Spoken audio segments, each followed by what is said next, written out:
Suddenly there was a threat to this world from some other species, from another planet, outside in the universe.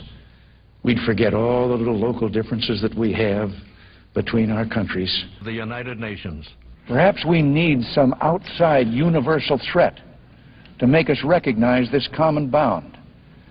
I occasionally think how quickly our differences worldwide would vanish if we were facing an alien threat from outside this world.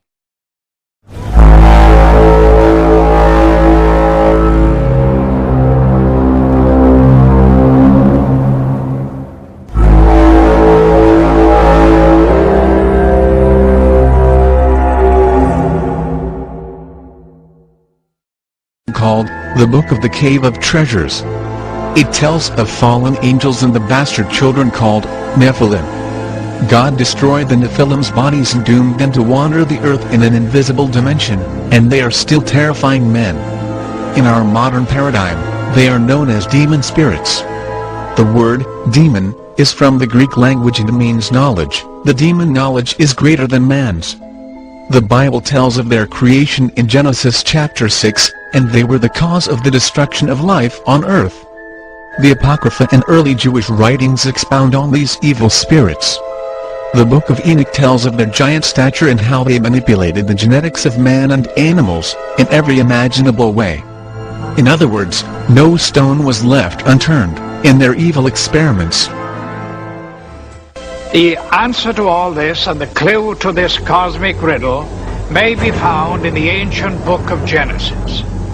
And back there in chapter 6, we are told of a very amazing and bizarre event.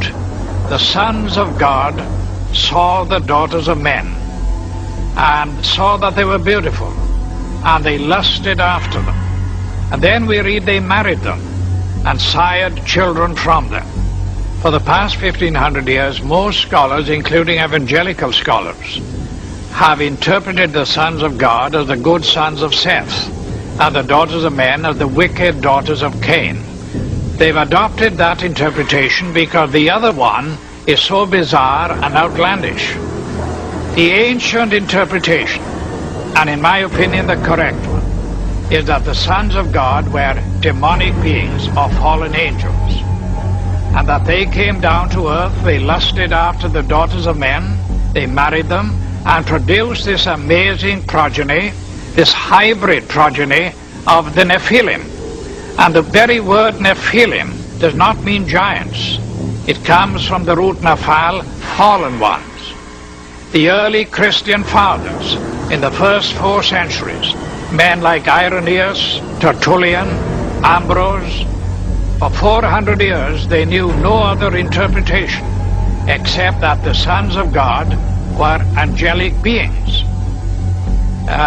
Josephus, the cosmopolitan Jewish historian, says the same thing.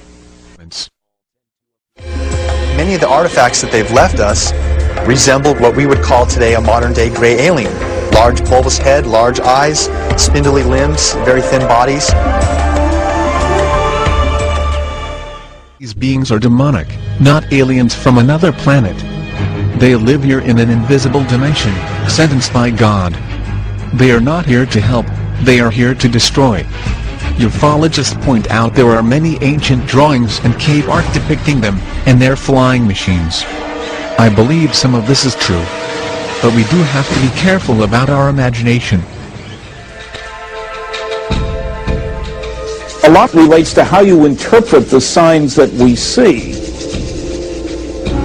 Is a sketch on the wall an alien in a space helmet? Is it a diving helmet? Or is it just a decorative piece of work from a science fiction writer of several thousand years ago? So the further back you go, the harder it is to interpret. In all of the classical ancient cultures that we know of, there have been descriptions of unusual aerial phenomena. And in many cases, these can be interpreted as some kind of craft piloted by intelligent beings. Skeptical scholars and scientists are critical of these subjects, and contributed to imagination.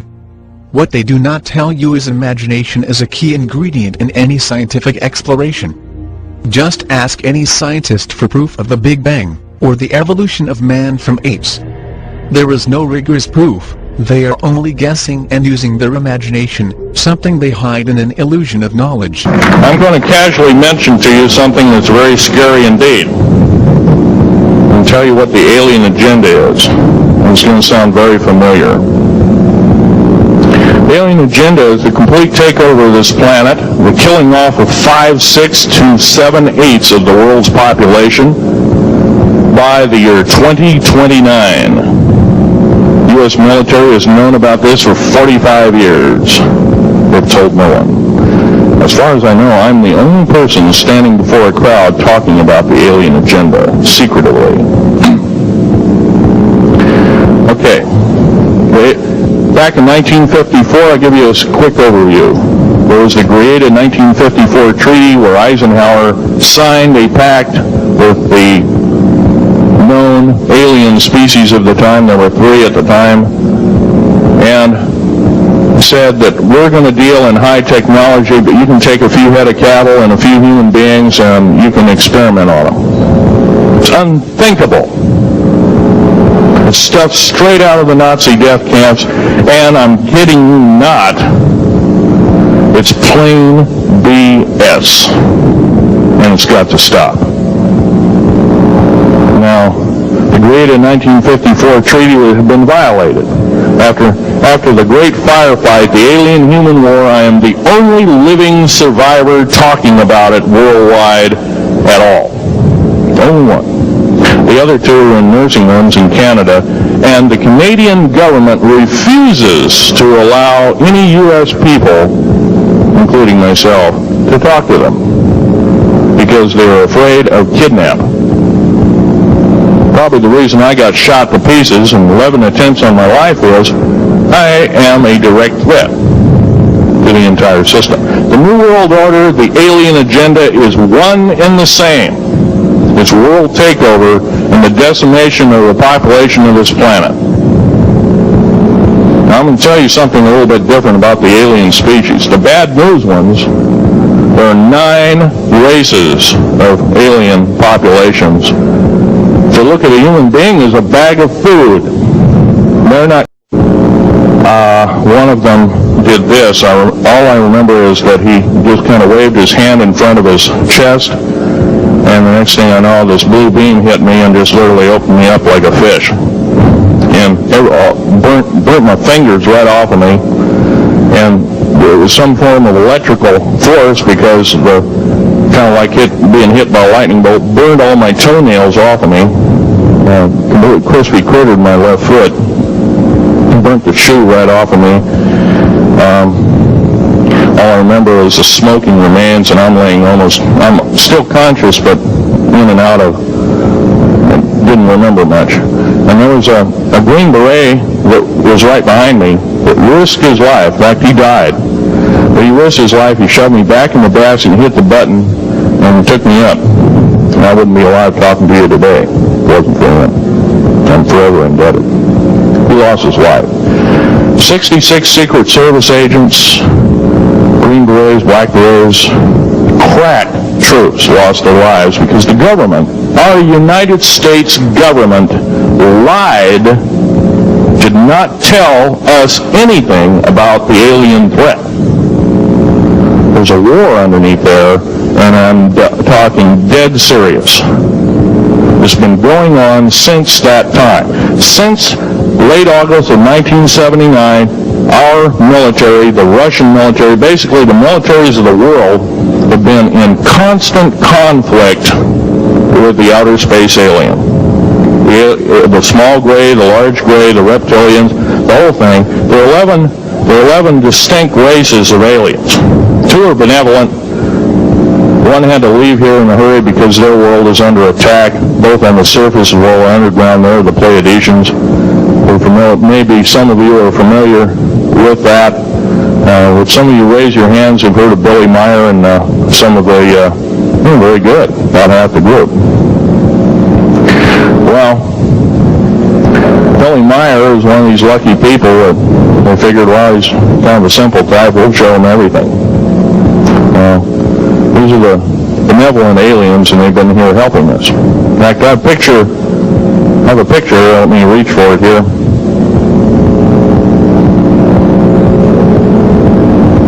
I have a picture of one of the aliens been working for the United States Pentagon for the last 58 years. His name is Val Valiant Thor. He's right here. There's my father in the background. This whole place, the ready room of the USS Eldridge, Al Bielek has probably explained, and maybe even shown you this picture. There's a list of some of the notable people in it. They're all the atomic bomb scientists of the day, all the time variant experimentalists of the day, all the top physicists of that particular day. This was in August of 1943. Now this guy was not changed one iota in 58 years. Started work, he came here, crashed here or whatever, whether he was under duress or not. He started work for our U.S. Navy and military operations in 1937, either 37 or 38 is what I've been told. So it's, for 58 years, this man's been employed, probably under duress. If you don't do as we say, we're just going to use you for alien bait or something, I don't know. But anyway, he basically hasn't changed. He lives for 490 years, what he says his lifespan is. Now, he's supposedly a semi-benevolent, he's a human-looking type person. He has 6 fingers and 6 toes, and he's got one oversized heart, one lung, giant lung. His blood vessels are bigger. He's got copper oxide for blood similar to an octopus. His brain capacity 300 centimeters greater than ours. He has a thinking capacity, IQ, if you were to measure it, would be totally off the scale, would be about a 1200 IQ. He speaks 100 languages fluently, alien as well as others. He's a remarkable person. I had a chance to meet him one time. Now, by the way, he doesn't shake hands.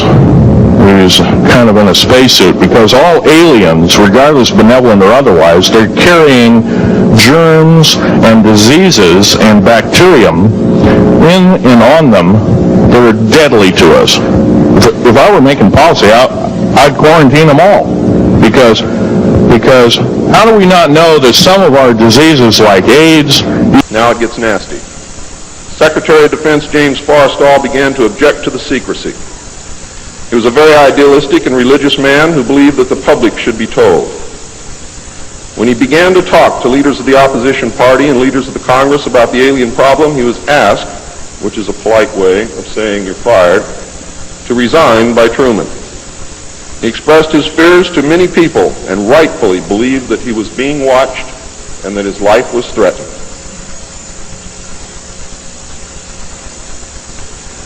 This was interpreted by those who were ignorant of the facts as paranoia, because most people had no knowledge of what was really going on. Forrestal later was said to have suffered a mental breakdown and was admitted, they say, actually, he was committed to Bethesda Naval Hospital against his will. In fact, it was feared that Forrestal would begin to talk again and he had to be isolated, discredited, and shut up. Sometime in the early morning of May 22nd, 1949, agents of the CIA tied a sheet around his neck, fastened the other end to a fixture in his room, and threw James Forrestal out the window. The sheet tore, and he plummeted to his death, and he became one of the first victims of the cover-up. The live alien that had been taken from the 1949 Roswell crash was called EB. It was short for extraterrestrial biological entity, and all aliens are not called EB. EB had a tendency to lie, and for over... Good morning, my name is Carol Rosen. In 1974, after being a 6th grade school teacher, I was introduced to the late Dr. Wernher von Braun in the U.S., the father of rocketry. In my first meeting with him, during that first 3.5 hours, he said to me, Carol, you will stop the weaponization of space. And I said, teachers don't stop until June. He said, no, you have to understand, this is February, and we have to prevent the weaponization of space because there is a lie being told to everyone that the weaponization of space is now first being based upon the evil empire, the Russians. There are many enemies, he said, against whom we're going to build this space-based weapon system.